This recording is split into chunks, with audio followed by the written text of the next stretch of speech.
Just really get myself ready.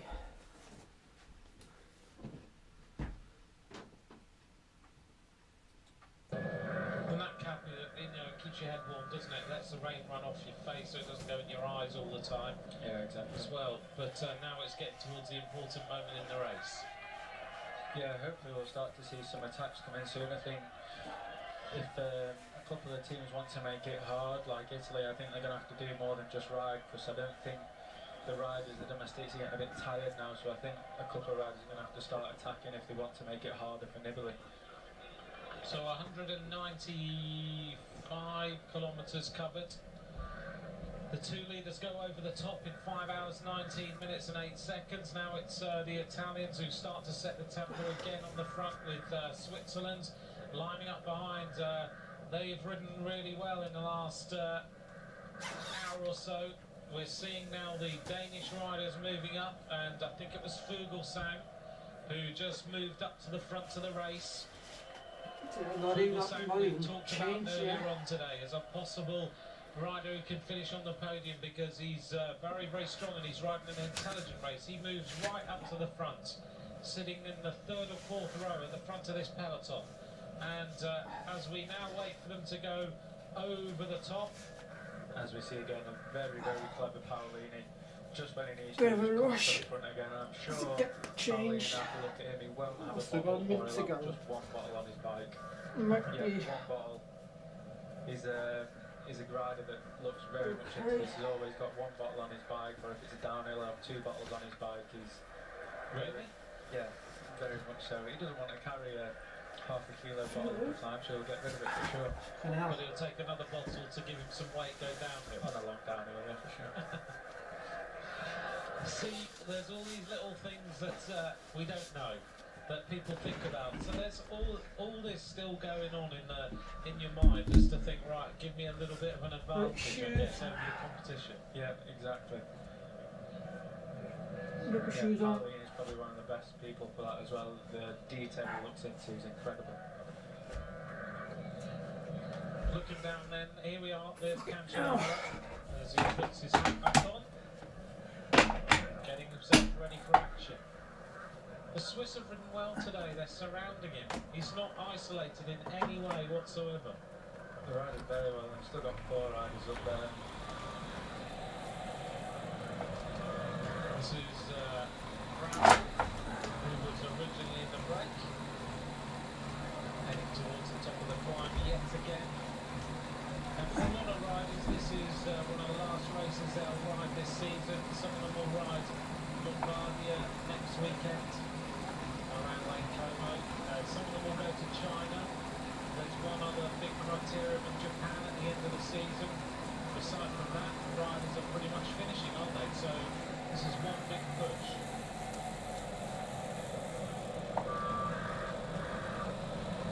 Three furthest there, Cancellara, Gilbert and Sargent, all riding next to each other. Matthias Brandl is 3 minutes and 5 seconds down. As he heads over the top of this climb, he's had a great race. Well done to Matthias Brandl. He's been on the attack, but just 6 seconds behind him now. The group led by Luca Paolini, Michele Scarponi, Burkhardt, Shah, Visconti. The Australian Simon Clark also still up there. Greg Van Avermaet, 10th, David Kolb is there. Rui Costa is near the front. Philip Schilbert, Fuglsang, Volker, all the big names now. Volker Moura, 21st, Sergio Fowles is also there. Riding well for them, looking after Philip Gilbert.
won some big races during his career and very, very reliable. The Italian rider is still in the front as they go down the descent now.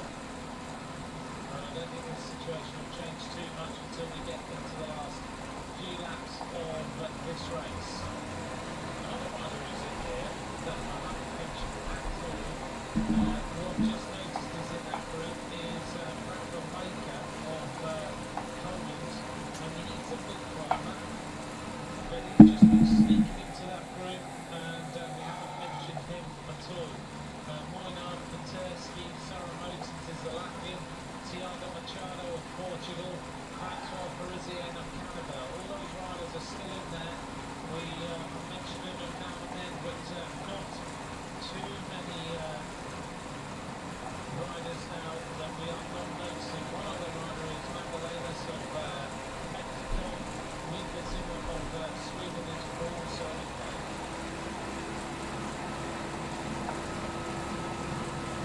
So now this group, they sit down towards the finish. Sorry, we just lost a little bit of picture there. With the report of the scores and landing on the finishing area.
group up the front.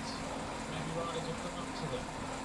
Axel Gautier just taking out the rhythm in the front. The Scotty looks like he's not going to do any bit of work at all. He's not prepared to work with the Frenchman. The gap is now 42 seconds as they go up the climb, and there's a few riders really starting to suffer at the back of this group now. Not enjoying this climb at all. Whilst at the back, at the front, the Swiss and the Italians and the Belgians are just riding a nice tempo. Riders are all over the place at the back. 42 seconds at the top of the climb. Over on the right hand side then, let's pick some riders out. Lars Petter Nordic, still the Swiss looking after Fabio Cancellara. Over on the left hand side, Peter Steckner in the middle for the United States of America. Gilbert still looking keen. Does he look a little bit better now? I think he looks a bit better.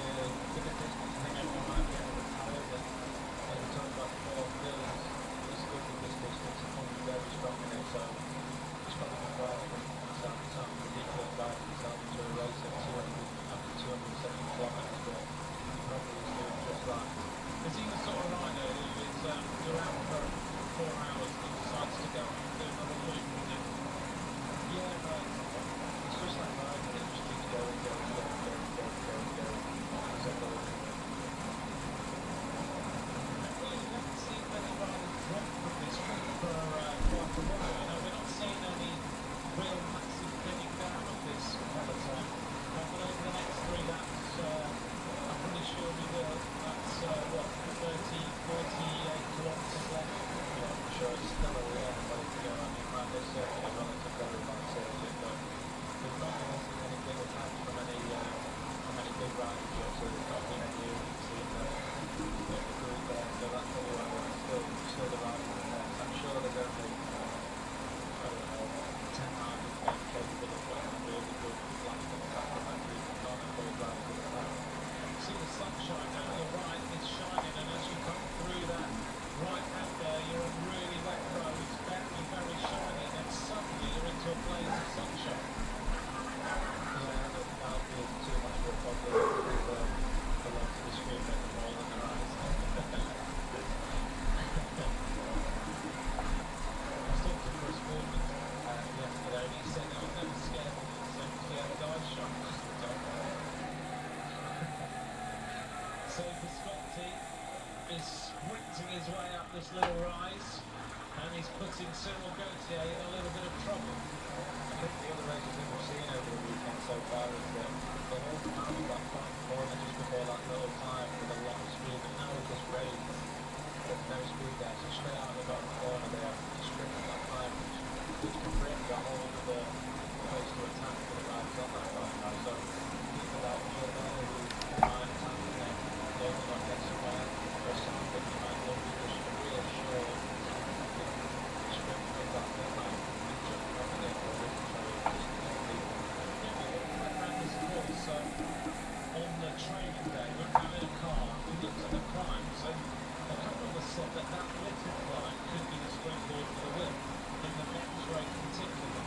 yeah, I think definitely, especially because when they are as well, it's slipping going into that corner, so they don't carry a lot of speed and that so I'm sure it's going to take the next step to that. I think if someone hits it right, it could be a good distance by the people there. Yeah, because if you look at the back of the screen here, as they go through that corner, the riders literally locked on the brakes. It looks to me like the 2 riders behind us like to get pretty close to these 2 leaders now. So Martin and Musarski go out the corner, and I think we're going to see the 2 chasers, Georg Pregler and Wilco Kelderman, not far behind them. In fact, it looks like we've got cars just coming round the corner there. The Polish rider and the rider from the Czech Republic in the lead still, as we see the flag flying a little bit lighter now, as we get a little bit more sunshine coming out. The rain may well stop for the finish of this men's elite road race, but they've been riding for 6 hours in the pouring rain, and you all wish it was going to come true by the looks of things. You wanted them to outrain the entire race.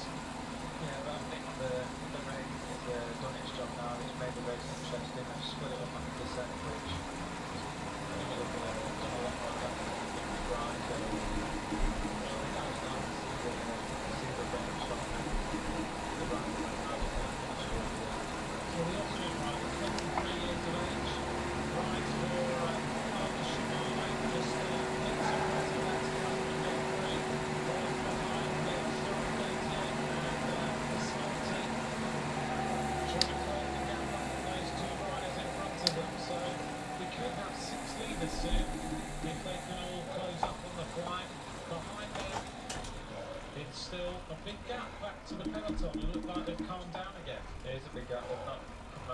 Wallonia. There's 3 Germans still there, some Belgians and the Dutch, so they're really going to have to push on now on this climb, because Visconti is definitely not going to hang around up the next climb at all. They're going to be really pushing on, so it'll be interesting to see who takes up the chase now, and if they start to set a tempo or if they set riders on the attack.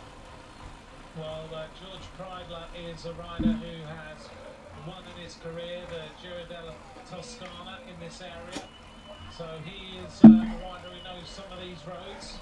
We're seeing the leaders go across the line after 222.5 kilometres of racing. Jan Barter and Hutarski. 3 laps of racing to go in this World Road Race Championship, as we see the next 2 riders led by the Austrian Preidler with Wilco Kelderman in 4th place. Just behind them, the gap is a slender few seconds. Only about 18 or 19 seconds at that point. 17 seconds across the line. Cyril Gauthier stamping on the pedals. Visconti looks around to see what the damage is. The answer is they are 29 seconds down, but they are a long, long way ahead of this peloton right now and starting to build a little bit of a gap. They should do something, try and at least set the race on fire before they get dropped. Well, Visconti has suddenly found himself at the front of the race, leaving the chase of Zarski, and he's not far behind. And suddenly he could be putting himself in with a chance of winning this world title, but surely there's going to be moves from the peloton behind as Visconti now enjoys the atmosphere, making his way up towards the top of the climb, and the gap is only 20 seconds from Zarski to Visconti now, as he looks to try and hunt down Zarski on this descent over the top of the climb for the man from Italy. Visconti rides for the Spanish team, a teammate of the British rider Alex Dowsett, as he goes now into the little narrow roads, and the peloton are going to have to do something about this, because you don't want to leave Visconti on his own like this. He can descend, he can climb, and he's not a bad time rider either, so he can ride in towards the finish, taking it nice and steady through the corners. And in front of him is a rider he can chase, so the gap is starting to open. See Rodriguez moving up now. Pizarro still trying to move up quite quickly there on the right, so he's obviously still feeling quite good. Well, it's still Zarski is the lone leader with Visconti behind him, and then we have the peloton. Just to give you an idea of the time gap there, 1 minute 28 seconds for the leader, 1 minute and 8 seconds is the advantage of Visconti on a peloton led by Johan van Summeren. Also up there is Pazina of Croatia, Alex Howes of the United States of America, Luca Paolini, bound for Mollema, Peter Wiening, Greg Van Avermaet. They're the riders who are now trying to get a concerted chase happening at some point. Simon Clark of Australia still up there in 15th place across the top of the climb. Yeah, they've still got 2 laps to go, but I think definitely they need to start pushing on. I mean, Van Summeren riding slow up there, then Visconti is in there riding on the front, so we're going to have to start doing something and try and do some action soon when the peloton start bringing it back.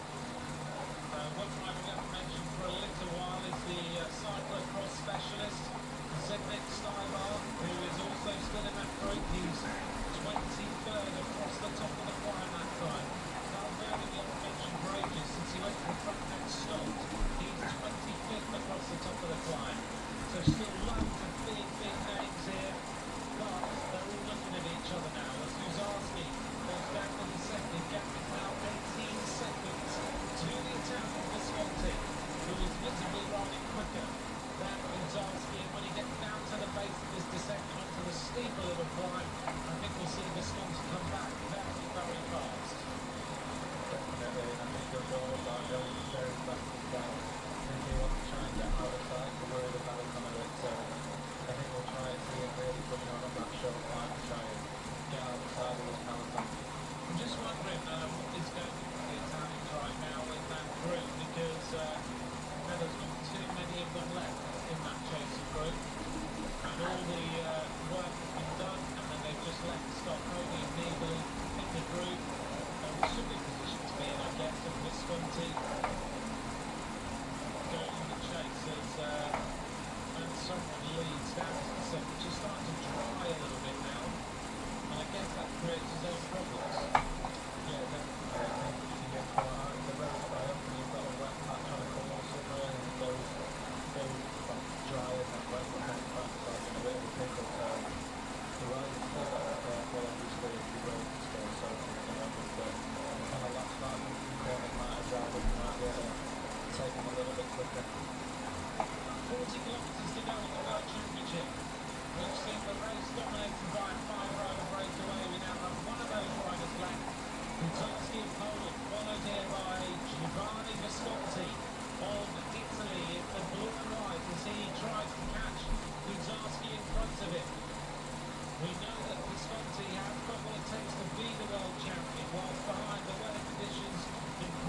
right next to each other What the most of fuck? the time in races Bloody like hell. this one. And clearly still there, still good, but Spain have still got Luis Leon Sanchez, who's another cast to play as well. And don't forget, number 16 Wallonia is still there. I've still got a lot of time to play.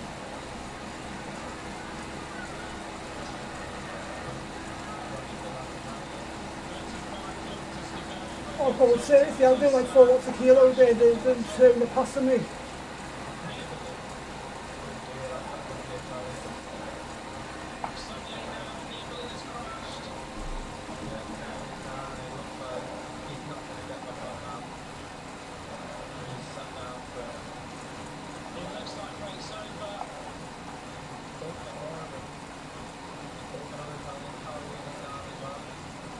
Suddenly the Italian race is changing. Paolini and Nibali have crashed over to my left-hand side. David Casani just shaking his head. And Simon Clark, I wrote to that, I think.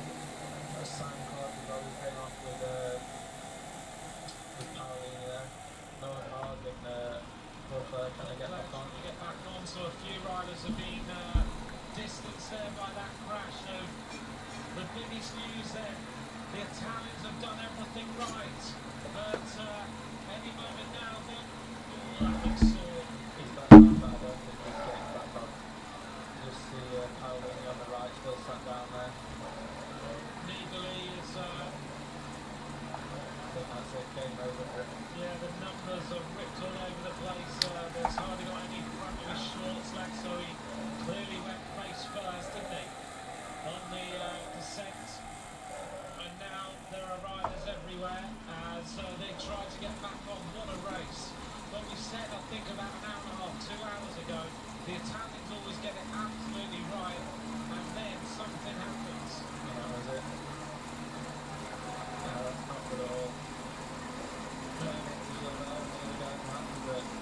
That's not good at all. They've got this first one and run now, and they just need to put everything on the end. They've got the driver behind, but he has a lot going on afterwards on the race with a lot of life, I'm not sure.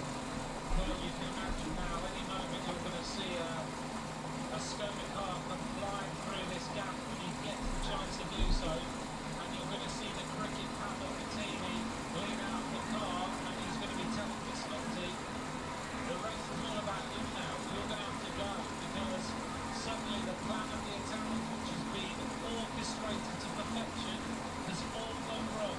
Nibali crashing at a critical moment, as he went down that descent. He's been down that descent, what, 8 times now? He's never had a problem, and he slides off. We just checked if Simon Clark is still there. Paolini's not there anymore, and I think back to 2 hours ago, Adam, you were saying there will come a point in this race when Paolini will be needed, and now he crashes as well. Yeah, it's not looking good. Not looking good at all.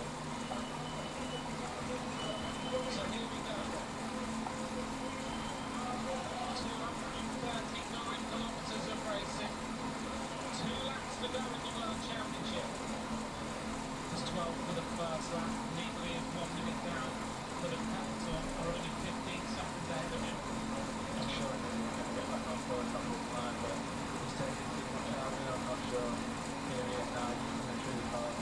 Nibali is going to get back on in this race. If he wins the world title, some of it will be a little bit of power between his car. Some of it will just be the exceptional ability of the winner of the Giro d'Italia in the Azzurri blue. It's Visconti, his teammate, goes up the climb with Nutarski. So the lap times, 28.12 the first lap, 28.31, then 24, then 26, so close, very consistent. Then we saw 3 laps where we saw nearly a 28-minute in, 29 minutes, nearly 30. Now the race is really speeding up, back to 28 minutes and 41 seconds. So the average speed starting to ratchet up a little bit more. Definitely, I look at the power panic really starting to get strong out now. You've got a lot of riders. And as we said before at the start of the race, the riders are really going to want to be at the front for the top of the climb. So his brakes catching and his gear's not very quick, so he's just getting back on at the moment. You can hear on our radio tour the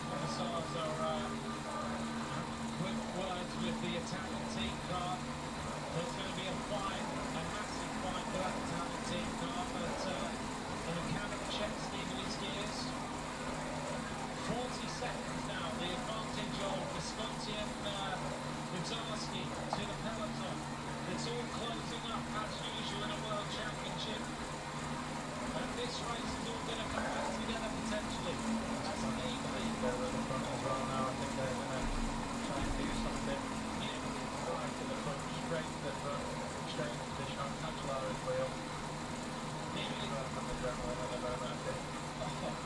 Neatly takes his arm warmers off, he throws them. He's got his right number ripped off, he's got hardly any light on the front of his shorts, he went head first, and he's got himself back to the front of this race. Vincenzo Nibali, the winner of the World Class Spanier, the winner of the June Italia, the rider is finishing at the top of the Tour de France. He now gets the world title. If the Italians bring this one home, it's going to be incredible. Up to Puma now, setting the pace for Colombia. On the front, you mentioned about 3 hours ago, well, the Colombians would probably figure on the final couple of climbs of today, and here we go, they are setting the tempo. They're really trying to push it forward now, and I think they just want to make it hard. Passes on the climb, they're big men today, so doing just that at the moment.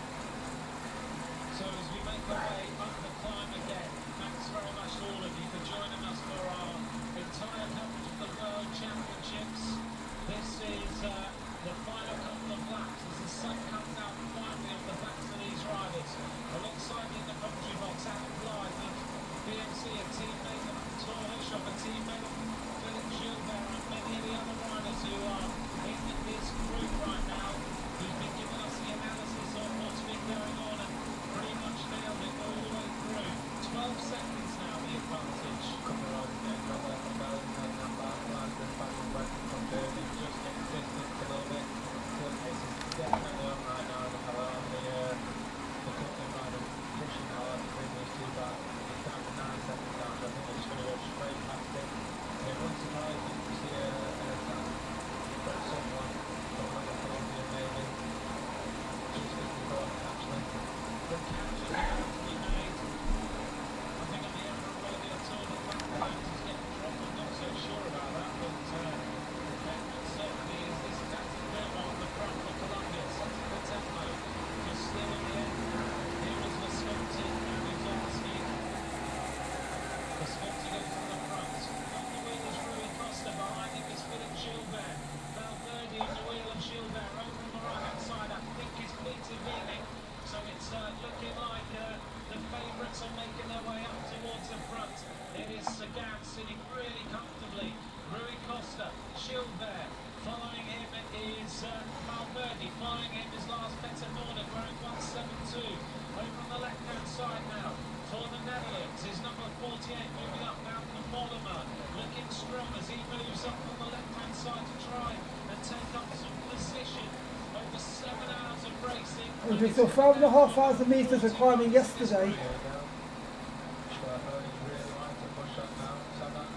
We've done about 1,000 metres this morning as well. What a job done by Chrysanthus Sorensen. Further San Carlos for much more than this as Scarponi now stamps on the pedals and tries to. That's not react, that's it, he's going clear.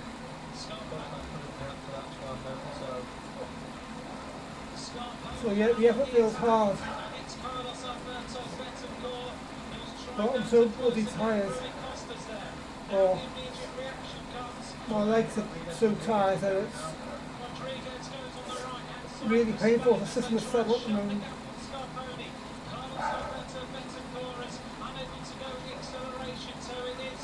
The Skyrider, is it? Hainaut, I think, who's now trying to shut the gap on Rodriguez. Bonito reaches the wheel of Scarponi now. 3 riders making a move. Working Rodriguez, looks around, he sees Scarponi, Sergio Hernando, Colombia is right on the wheel as they now set the tempo at the front.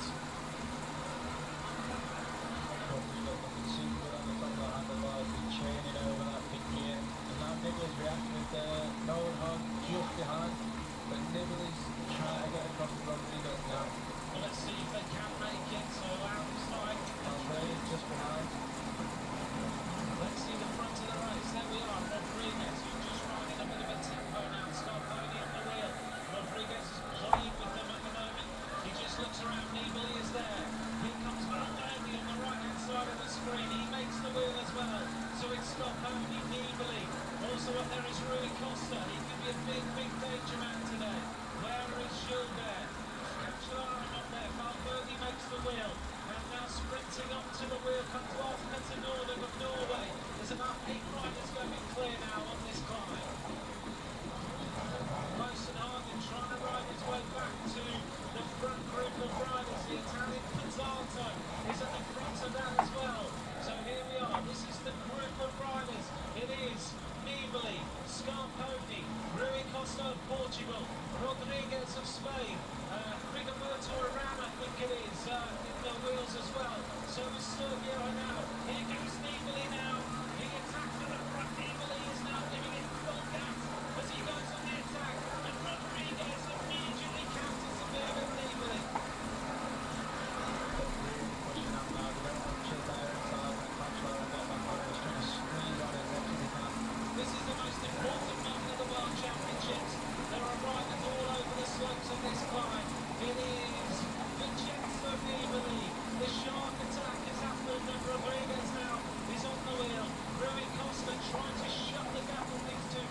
Rigoberto around. Valverde now on the back of the group, giving Spain dominant numbers.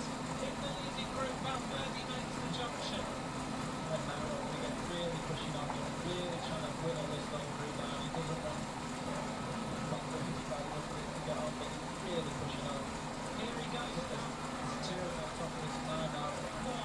Rodriguez, the winner of Lombardia, the man who is the million man of the Grand Tours, as they go across the top of the climb. I think it's smoke rather than mist. Someone set the burger van on fire on the right hand side of the road. They've got a good 4 or 5 seconds now. I think that's just enough before on the downhill to hold on the downhill. Well, they've got Nibali there, so now one's going to finish it. It's just if Rodriguez can hold on to Nibali on the downhill, he takes a lot of risk. Look at that now, the number of fans at the top of the climb.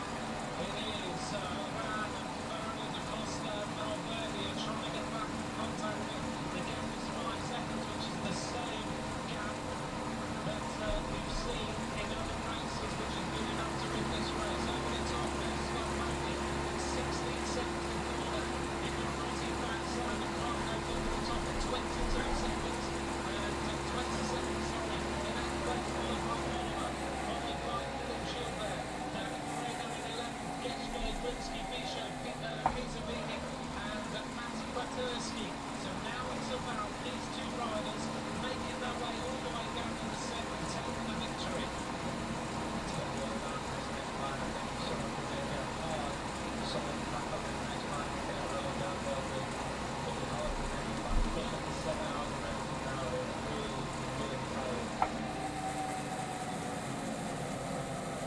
Nibali goes to the front outside our commentary box. The Italians are just willing him on as he tries to bring home the first Italian victory in the World Championships since Alessandro Valenti and Damiano Cunego in Firenze in 2008.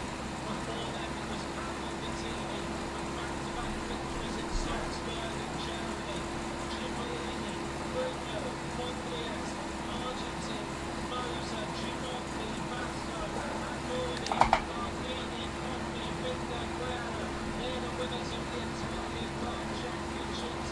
And now it's all about Nibali, but the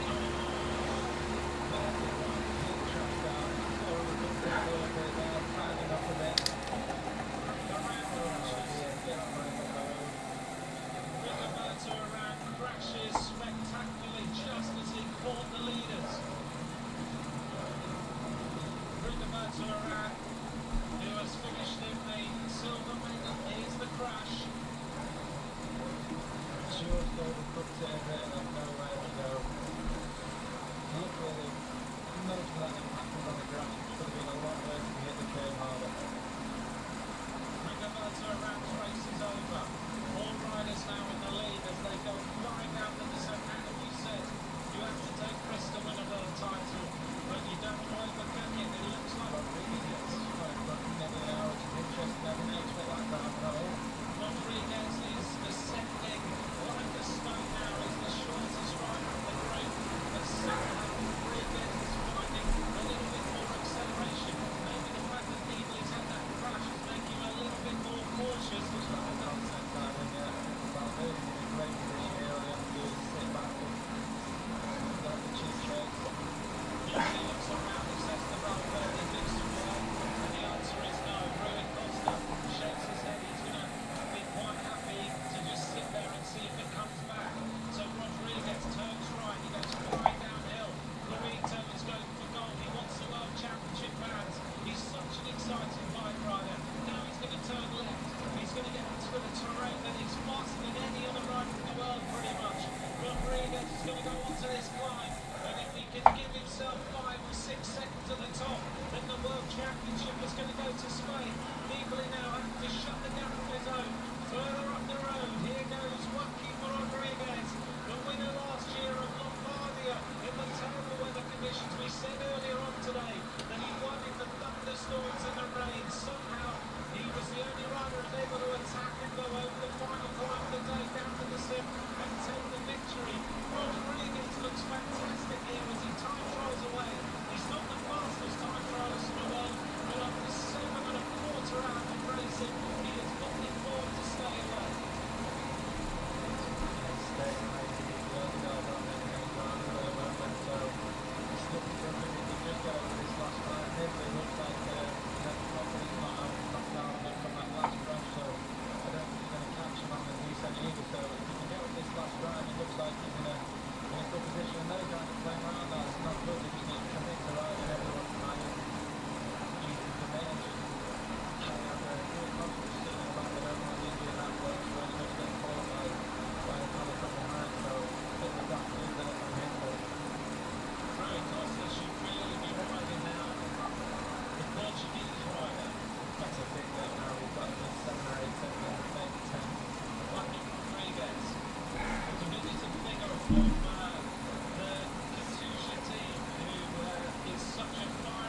good 10-second lead, I think, for him. But Well, it's been the pattern of the racing so far. But if you can get over the top in even 5 seconds, you can win the race. And the fact is that Rui Costa hasn't got a legs. That's what the problem is. He just can't go with acceleration. Up the front here goes Joaquin Rodriguez, the rider who is starting to accelerate hard. He's definitely Ronaldo Valverde is going to go in it. On the left-hand side is Nibali, who's had a tough all day on the roads. bringing it back now. Nibali's got a fine on him. I know he's not obviously getting right on that wheel on this climb, but he's bringing it back slowly. So can they shut the gap? Can Nibali go flying down the other side of this little hill and take the gold medal? Rodriguez somehow he's now starting to accelerate.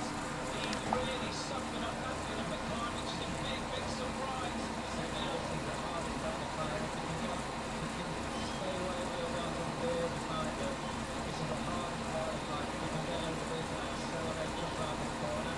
That's indeed for Rodriguez. And over the top goes Nibali. And in my ears, all I can hear is Italian tifosi going to totally mad. Nibali now needs to just sprint and get into the wheel of Rodriguez. And the minute he does it, the answer will be Valverde and hits him with the earth 1-2. 4 seconds at the top. The same amount of time pretty much as Mariano Boss had yesterday.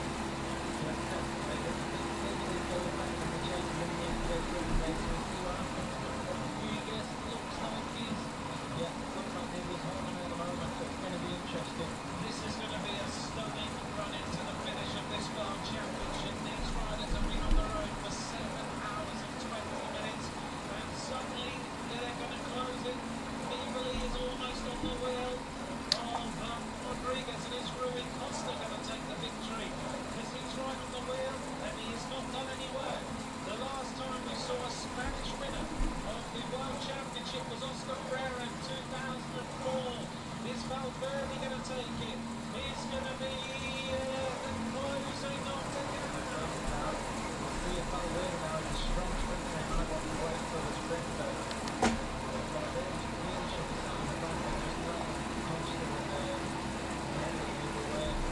Valverde is back now. He's got to concentrate on his wheel. He's doing that. Rui Costa, from the other nothing, or he's just working absolute perfect run into the finish of this race. He is bringing in the incredible pace, and here we go. There's your answer. The attack happens and Valverde now goes. Valverde attacks, and maybe that's a big mistake. Yeah, we don't do little cheats sometimes. Nibali has got a match of him. Rui Costa's either playing a very good waiting game here, or The gap is closed. I saw a little finger shake then from Rodriguez. I don't know what he means by that, if it's sending that to Valverde by saying no, or I'm not sure, but a little finger wag, which is always a sign of something, politics or something like that. Rui Costa sitting on the wheel now, just watching everybody else. This could be a Portuguese world title. Okay, so I was Just to be sub under 300. ever won the world championships? The answer, Adam, is no. They've never taken a world title. This could be, but now we see the attack again. So that'll do. Rodriguez goes, he tries on this little climb that we said about an hour ago could be a really critical point of this race. And Rodriguez looks around to see whether he's Still a got bit the of noise. advantage. Nibali's still not on the wheel now. That little gap can just be enough out of the corner. I do it a few Rodriguez times. sprints hard, it can just be a little too much to close, and it looks like it's growing. This is a fantastic running. Rui Costa, of course, a teammate. As we see him go down. And I was doing like 3/4 a kilo, Rodriguez turns left, he's right. and then on the wheel riders doing 2 watts a kilo, Valverde. passing me. And do they get safely around that corner? See, he's not on yet. He's got a little 100 or 50 metre gap there, which is just maybe enough. Rui Costa, of course, a stage winner in the Tour de France, as he just sits on the wheel and lets Rodriguez ride away. 2k to go now. I mean, Nibali really needs to gamble and try and get Costa to come to the front or do something without slowing down too much, because if he brings him to the finish, he's just going to lose out of these three. Well, it's an incredible run into the finish of this world title as the riders hit now 7 hours and 23 minutes of racing. They're inside the final 2 kilometres. They go up over this railway bridge, and you can go down the other side, and it's almost like being on a velodrome. You can see the riders on the other side. Here goes Rodriguez. He's tried once, he got brought back, and now he's trying again as he goes down the other side. The helicopter not quite showing us how far this gap is through the final right-hander, and now Rui Costa decides, I think he's got to try and do something. So the attack comes from Rui Costa of Portugal as he tries to jump across to Rodriguez. Well, the man who's been on the back of the group, is he now going to take a title for Portugal? They've never ever won the World Road Race Championships as Rui Costa attacks to try and go across. It's the race of these two now. If Rui Costa can get there, which I don't think he can, but this is going to be an incredible run into the finish as we see these riders heading towards the finish line.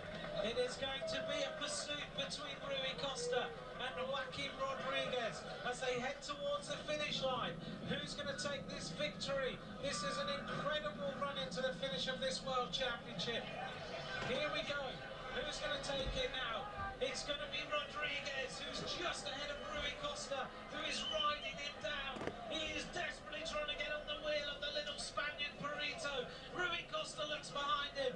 The advantage is just a few meters from Rodriguez. Can Rodriguez hold on? Rui Costa finds another he needs gear. to just go straight past him, a little bit of rest and a quick counter-attack. He's now on the wheel. Rodriguez looks around. He looks at Rui Costa, and now it's about, right, what's it all going to be? Rodriguez is talking to him. We're in the finishing straight, and Rodriguez is talking to him. I can't believe it. They look around at each other, and now it is going to be a sprint. Rodriguez is saying, come on then. 300 to go now, who's going to get it? Rodriguez is in a big gear, Costa's a little bit smaller. 7 hours, 25 minutes of racing, and it's a track standstill almost. Rui Costa goes on the left-hand side. He's going for it. Rodriguez is trying to get on the wheel. It's going to be, by the looks of things, Rodriguez is coming. Rodriguez is now sprinting past him. Who's going to get it? I can't call it. It looks like Rui Costa. Rui Costa takes the victory. It is a win for Rui Costa. What a stunning finish. What a stunning finish to the World Road Race Championships. Nibali's going to finish in 4th place. He's absolutely dejected. It is Portugal's world title. Rui Costa wins ahead of Rodriguez in 2nd, Valverde in 3rd, Nibali in 4th place. Crossing the line now, the rest of the group, and they're just finishing. What a finish. It is Simon Clark of Australia who takes 5th, Iglinsky takes 6th, and Philip Gilbert is in 2nd place. You can't get much more excited than that at the end of World Championship. Well, Rui Costa rode brilliant. He was selfish. He didn't like to try to tempt him to go in the front. He sat back, he gambled, and that one attack paid off. He got across one, and then he just had the sprint to do. A big gamble that paid off for him. Brilliant.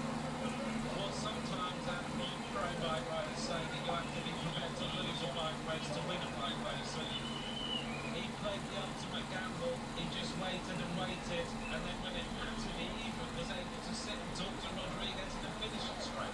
Exactly, and there's my back to the red kind of arm. But what a ride by Rui Costa. He was brilliant, absolutely brilliant. He just waited, played the waiting game with him, and then just got the sprint, just nicked it.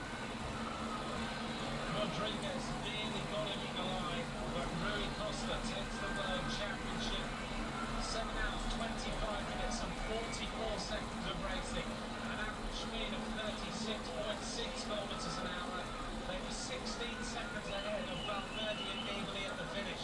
Simon Clark of Australia leads in the group at 34 seconds to make 5th ahead of Iglinsky and Gilbert. A great performance from the Australian Simon Clark today. He looked good all day, just beaten with the accelerations of climbers like Rodriguez at the finish. What a great day. Never mentioned Rui Costa not until the last lap. But we always say, don't we, in the World Championships, that generally it's a rider you don't mention who's the rider who'll take the win. And he's a pretty emotional bike rider right now. Yeah, crying like a baby. Well, it's totally life-changing, isn't it? Definitely, 100% sure. I mean, if I was in this situation now, I'd be crying my eyes out. I can't imagine the feeling that he's got. Shaking his head, these riders have battled their way through weather conditions that have been atrocious. We have seen wind, rain, thunderstorms, lightning. The only thing we haven't had is snow. Yeah, I've been in Simon and Gilberto just sitting in that great place, but we didn't have the legs up there the second to last time. There's been a few little changes in the classification. Simon Clark is 7th, drops down.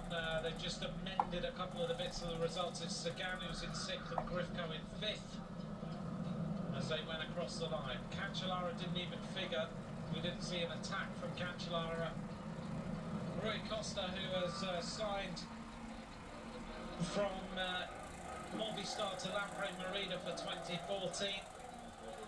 26 years of age, and now he takes the victory.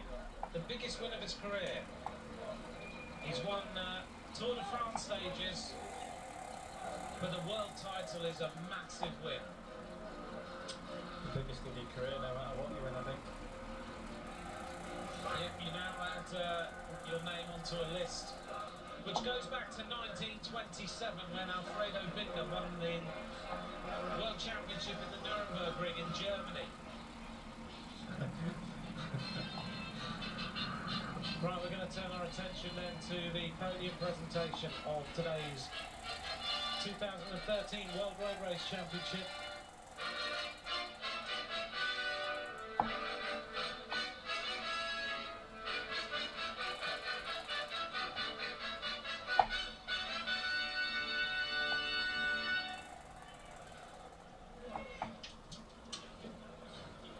Ladies and gentlemen, may we have your attention for the medal ceremony of the International Cycling Union's World Championship for the Elite Men's Road Race. So the riders now on the stage for the World Championship Road Race presentation for men. The final presentation of this year's championships. In third place and winner of the bronze medal, Alejandro Valverde of Spain. Alejandro Valverde takes the bronze medal to not a great reception from the Italian fans. Presenting the bronze medal is Mr. Brian Cookson, the newly elected president of the International Cycling Union. Le medaglie e la maglia ereditata saranno consegnate da Brian Cookson, il presidente dell'Unione Ciclistica Internazionale. In second place and winner of the silver medal, Joaquin Rodriguez of Spain. I don't think I've ever seen a rider quite so emotional on the podium. Joaquin Rodriguez is struggling to hold it together. He's incredibly upset Cookson will present the silver medal. and is still in tears.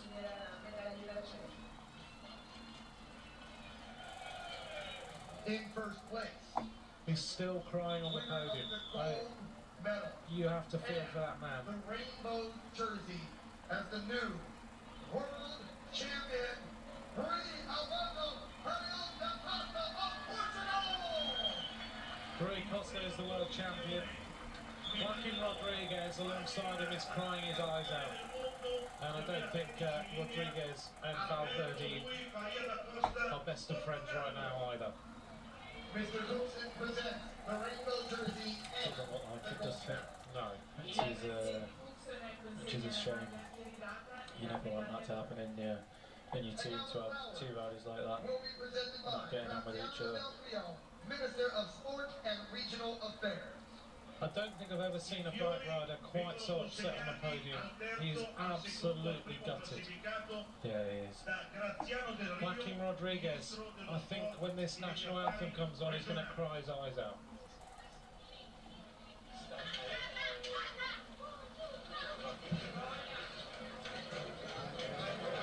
He rode his absolute heart out, but he's beaten by Rui Costa on the run-in.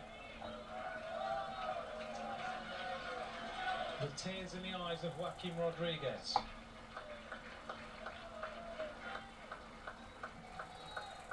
Ladies and gentlemen, So now may we have your attention we have the for the national anthem of Portugal. Signore e signori, chiediamo gentilmente la vostra attenzione per l'inno nazionale portoghese.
Welcome to Florence, another beautiful day in Tuscany as we bring you live coverage today of the elite women's road race. Today's race is going to take us again onto this course that we had a look at yesterday in the under-23 race. 140, just over 140 kilometres today. 5 laps of this 16.6 kilometre course. Around the tough little climbs that we featured in the under-23 race yesterday. So the riders are getting themselves lined up for the start of this afternoon's race, and we'll just show you some sights and sounds of this wonderful area as we build up to the start.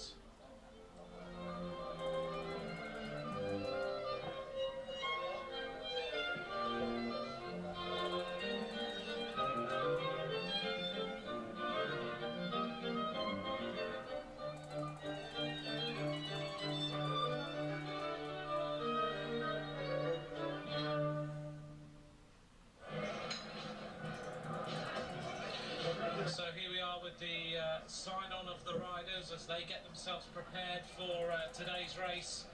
Marianne Vos, the defending champion, makes her way onto the stage to sign her name, and now the rest of the Dutch riders also joining in with the sign-on and getting themselves prepared for what is going to be, I'm sure, a very attacking race. Sitting alongside me is a rider who featured in this race last year, and it's wonderful to have her alongside me to guide us through exactly what's going to happen as we see Ashley Moolman of South Africa sign on. Exactly what's going to happen as we make our way onto this circuit and the little tough climbs. Very warm welcome to Rachel Nayland. Rachel, good afternoon. We're seeing now the Italian riders sign on. Some of them are your teammates, and I think we're going to have a fantastic race today. Good afternoon, Anthony. Good afternoon, everyone, and welcome to this this broadcast. What a beautiful day in Tuscany. It's absolutely, it's lovely and warm. The sun's out. The Italian riders are going to thrive in being in front of their home crowd. We've just seen Giorgia Bronzini sign on, the double world champion. There's the Italian squad. Now, thinking about today's race, Rachel, the temperature, as you can see, 26 degrees centigrade, hardly any wind. Looks like it might be a total contrast to what might happen tomorrow. You know these roads, you know the area. What do you think might happen on this course that we're going to see today? I think we're in for a big day, Anthony. It's just an incredible course that it winds through the hills, the foothills of Tuscany, almost 60 kilometres of flat roads, and then we hit, of course, the laps in Florence, which consists of quite a hard 4-kilometre climb, a technical descent, and then a very steep 10% short climb midway through the course. So, you know, it's a real mixed bag, and I think we're in for a real treat of a race today. I think we are. Well, let's take a look at the course now. As you see, we've got this little climb just after the start, then we go into the finishing circuit. 16.6 kilometres, 5 laps of this course, which make up the entire route of 140 kilometres, or just a little bit over that. So a big field of riders now, getting themselves lined up. 141 starters in this women's elite road race today. Right at the front, of course, the riders from the Netherlands. We've got a few sights and sounds in the background of some of Francesco Moser's bikes in his collection that he has. But let's just, as Francesco continues to talk, we'll just think about the riders in the field today. So Rachel, we've got Marianne Vos, of course, the defending champion. She's on sparkling form, but when you're trying to come back and try and win a race when you're already the champion, it's so difficult, isn't it? Exactly right. I think Marianne doesn't take any race for granted. Every race for her is special. We know that she's an absolute champion. She races hard and fast and aggressively every race, but she has such a strong team behind her. Lucinda Brand, we've seen her form late this season. Anna van der Breggen is just in flying form also. So the strength of this team, and also the camaraderie between them, as we've seen in the big races, they know how to perform, they know how to race. Now, thinking about the Italian team, we've got Giorgia Bronzini leads that as usual, but in that we've got Longa Borghini, we've got Rosella Rato as well. It's an interesting combination of riders in that Italian squad. So the question really is, what's going to happen? You know, are they going to ride for Bronzini? Will they play a different card and try and put Marianne Vos on the back foot? What do you think might happen with the Italian team today? Absolutely. The Italian team, you know, they have quite a variety of different riders, so they have a lot of cards to play, and that's the interesting thing about the Italian team versus the Dutch team. It's probably a little bit more unpredictable, and I think they have a lot of surprises that they could pull out today. So just an enormously strong team, the Italians. If you're sitting at the moment as a team director, you know, or one of the riders in this squad, and you're thinking about Marianne Vos, everyone's always looking at her thinking, right, we've got to try and work our way out of beating Marianne Vos because she's a defending champion, she's so talented. Would you play those sort of games? Would you be talking as a team last night about, right, well, she's going to expect us to ride for Bronzini, but let's try a different tactic, let's try something different? Absolutely. I think they're going to try and anticipate the Dutch, but also, you know, be on the front foot and be aggressive themselves. They have the strength in the team. They have the horsepower to do it, and you know, I think anything can happen in this race. You know, it has a little bit of everything, but I think we can't underestimate Marianne Vos and her ability to climb, time trial, and also descend. So that's one thing I'll be watching out for is what happens on the technical descents of the course. And we know that the technical descents on this course are, you know, they're very, you go over the top of one of the climbs, it narrows right down, and then it's very, very fast downhill. So it can have a bearing on what might happen in this race today. Absolutely, and you know, if there's an attack on the downhill, that could just completely make the race. But we know the Italians are very, very good technically and good at descending, and also the Dutch. So that could be a key feature in this race. We're just looking here at the rundown of the riders that we're going to see featuring in today's race. There's the American squad. They have, of course, got Carmen Small and Evie Stevens, 2 riders who could feature. There's the Australian squad with Shara Gillow, Lauren Kitchen, Amanda Spratt, Carly Taylor, another strong German team as well. The Russians are there. We'll talk about them as well as we go through the race. 4 riders from Great Britain with Lizzie Armistead as the team leader, with Lucy Garner, who's a double world champion as a junior. There's a Canadian squad, another strong team. and the French, if they can do what the under-23 men did yesterday, could be very, very interesting in this race.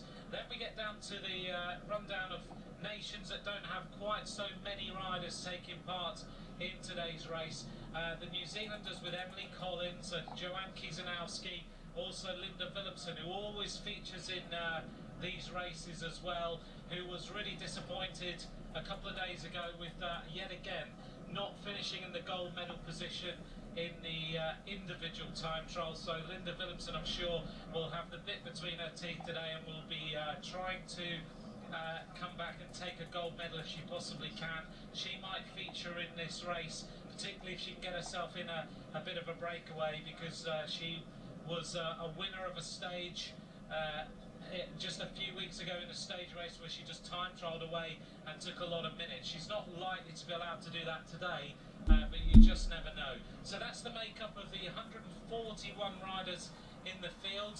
Number 141 is Sama Khalid, who's from Jordan, and the first time that we've seen the Jordanian riders taking part in these races. She finished at the end of the field in the individual time trial, but Sama Khalid's coach asked in the press conference how could she become a top rider in the world, asked Ellen Van Dijk if it was possible to move from the last Could be a recovery day, no riding tomorrow. Try and finish at the top of the standings sometime in the next few years.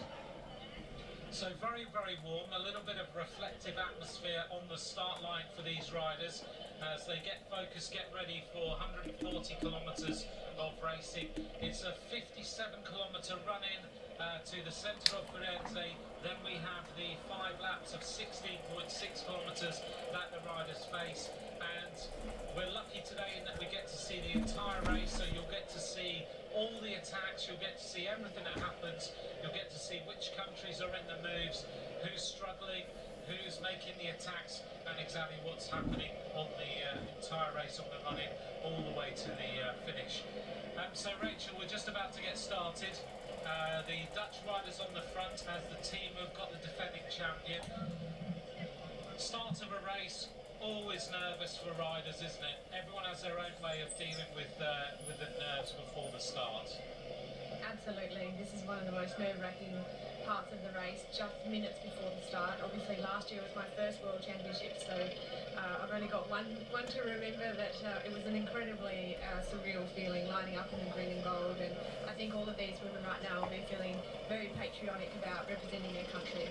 Is that something that actually goes through your mind? You know, you're on the start line of a race like this. Do you kind of look there and go, wow, I'm in the Australian kit, and gives you some more motivation, those extra butterflies? Absolutely, it's such a special race. You're representing your own country, you have all of the people in your own home nation watching you, and you're carrying the pride of your country on your shoulders. So it's a very, very special race as opposed to any of the other races, you know, during the year.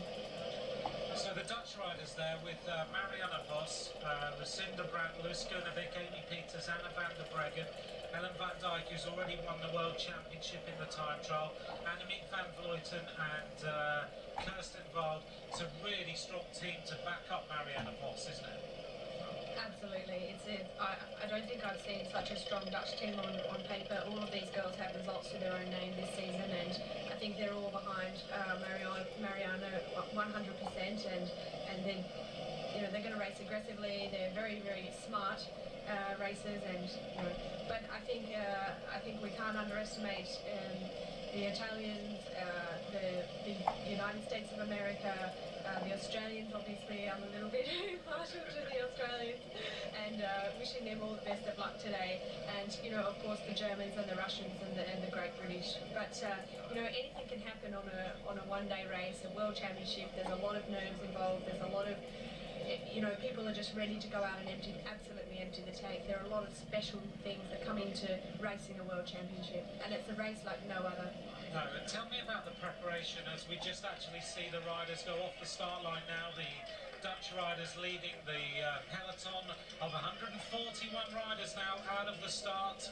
They'll just settle down, they'll get into the race. and then we'll see whether we get an early attack. Beautiful sunshine, lovely weather conditions. The patriotic fans of Tuscany, but all the other nations are now here, cheering these great athletes on as they make their way off the start line. But in preparation for a race like this, what's the lead up like? What's the preceding few days like as you head towards a World Championship? So last year we had a really calm and tranquil lead-in. I mean, we were all just bonding together in the team. We were focused on the race, where everyone was happy.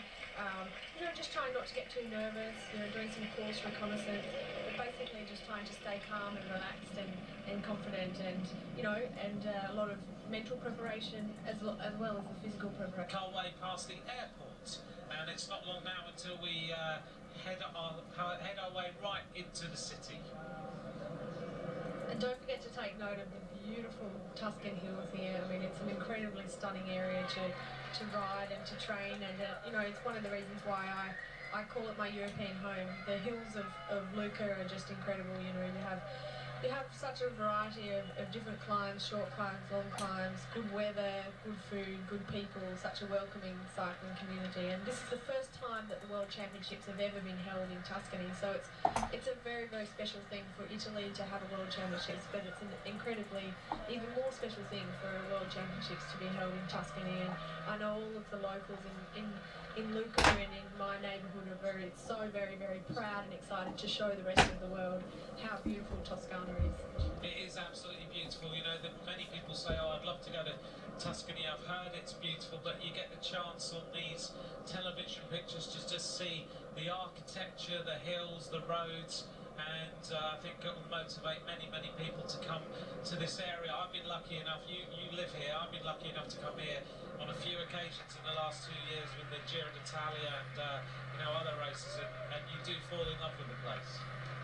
Yeah, it's not hard to fall in love with Tuscany, and but don't get the wrong impression. It's not all rolling hills and red wine and olives. You know, it also means hard work. But you know, for me, there's no better place in Europe to live and to train as an Australian. It's quite important to have a solid base overseas. You know, we're away from friends and family for 8-9 months of the year, and it's important to really establish that home, and especially also for the New Zealanders, the South Africans, the Australians, the Americans, you know, all the non-European nations. It's quite important to find a place where you can call home, and that's why a lot of cyclists choose, you know, Tuscany, or they choose, you know, the south of France. A lot of cyclists choose Monaco, and Girona is another really popular spot for cyclists to live. As we look at the front of the peloton, so it's the Swedish squad, the Italians, the Americans, the Dutch, all at the front of this peloton. When you go out training then around this area, Ashley Moolman now of South Africa in the green and yellow, as she makes her way up towards the front. Yesterday they had Lewis Meintjes, who took the medal in the under-23 men's race. When you're out training around this area then, is there a chain gang? Is there a bunch of riders who go out all the time?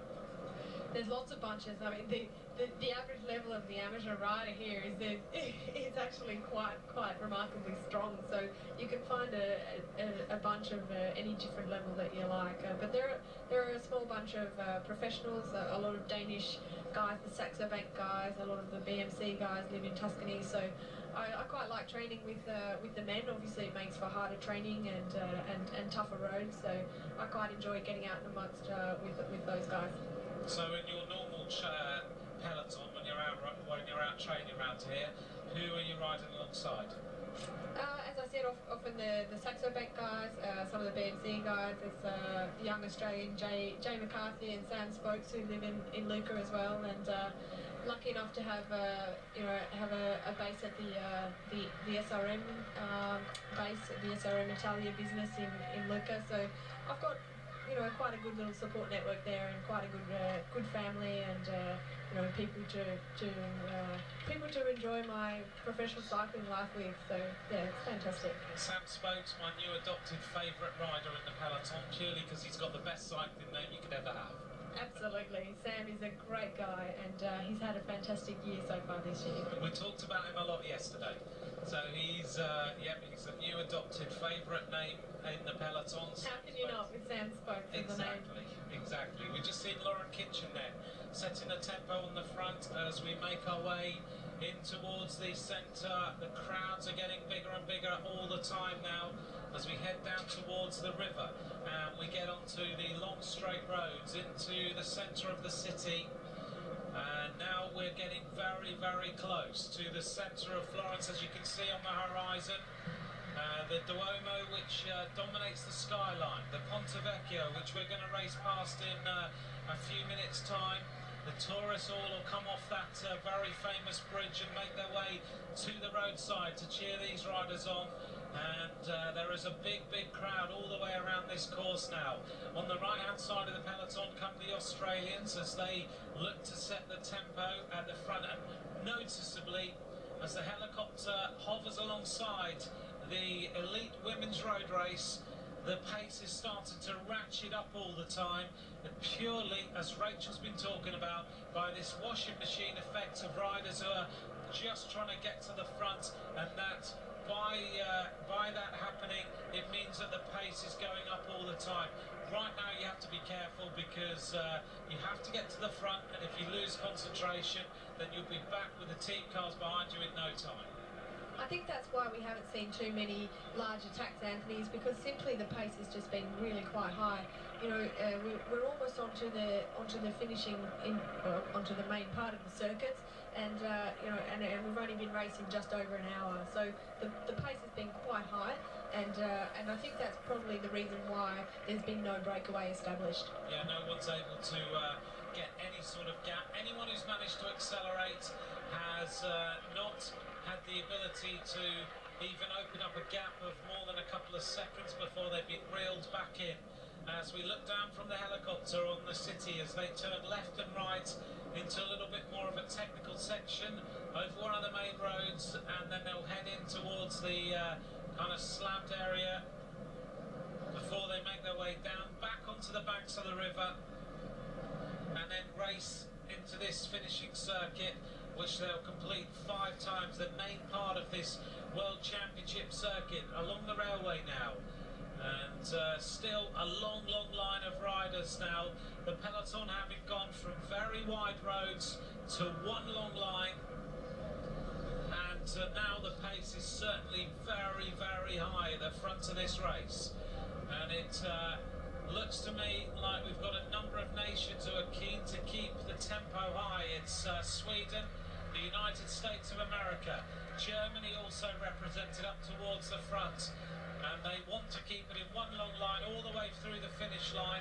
And then once you go through the finish line, you turn off and you immediately start to climb. You go past the Soigneuse tents on the right hand side of the circuit, and then it climbs from there. So it's an important moment in this road race as the American team hit the front. So this is the moment, Rachel, where you've been sitting in the peloton following wheels, and then suddenly the body's having to adapt to a really fast increase in tempo. That's right, you can see the effects of that with the long, drawn-out, strung-out line of riders.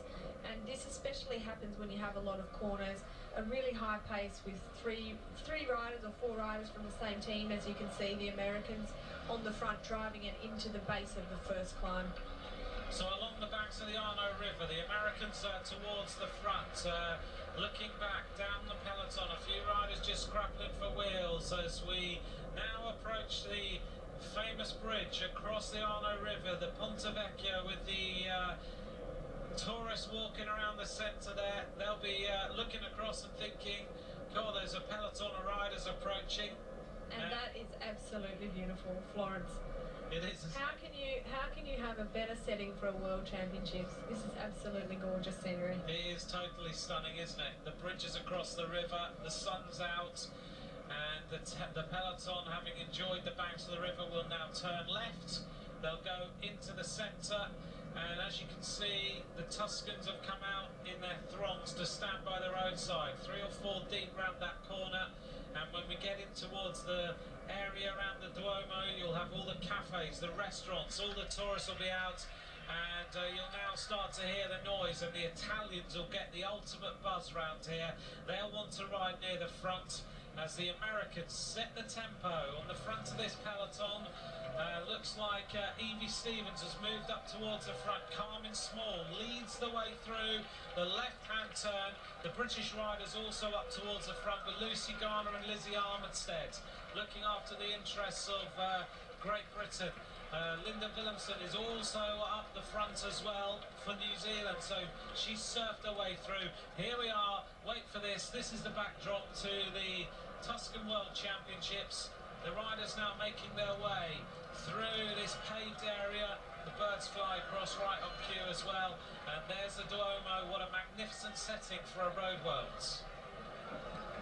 That's right, I actually walked past all of this on the course this morning on the way here from the train station, and I just thought, wow, this in a few hours this is going to be just packed with people. And let's not forget, we have just ordinary tourists visiting the sites of Flores who are going to be probably a little bit surprised that they've stumbled across, you know, the world's best bike race today.